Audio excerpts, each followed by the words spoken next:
আজকে ইস্কনে গেছিলাম, ইস্কনে আরতি এটা হচ্ছিল। তারপরে হঠাৎ ওই যে এগিয়ে গিয়ে দেখলাম একটা শো হচ্ছে, কৃষ্ণ কীভাবে জন্ম হয়েছিল সেই শোটা এখানে হচ্ছে। কৃষ্ণ জন্ম হচ্ছে, তারপরে ওকে নিয়ে যাওয়া হচ্ছে মা যশোদার কাছে, এটা পুরোটাই এখানে দেখানো হচ্ছে নাচের মাধ্যমে, গানের মাধ্যমে। তাই একটুখানি ভিডিও করে ক্লিপিং করে তোমাদের কাছে তুলে ধরলাম। এই যে ক্লিপিংগুলো দেখো তাহলেই বুঝতে পারবে। এবং এর সাথে মিউজিক ছিল, ননায়ও খুব মন দিয়ে দেখছিল কৃষ্ণের জন্ম কীভাবে হলো।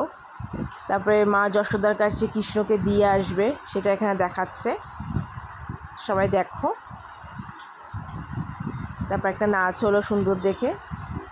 তারপর একটা এপিসোড দেখতে পেয়েছি সেটা পুতনা বধ। এই যে রাক্ষস ঢুকছে, এবার রাক্ষস এখানে নাচ করবে।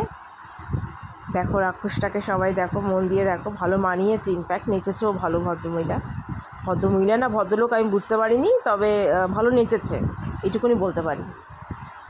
এই যে পুতনা বধ হয়েছে, এই যে ও লাফাচ্ছে, সবাই মিলে ফাংশনটা ভালোই এনজয় করছিলাম। ননয় তো বলছিল আসবই না, ননয় দেখে খুব মজা পেয়েছে। এই যে কৃষ্ণকে বাঁচিয়ে নিয়ে গেল ওর মা আর বাবা। তো এটাই আমাদের অনুষ্ঠান। Bye, tata.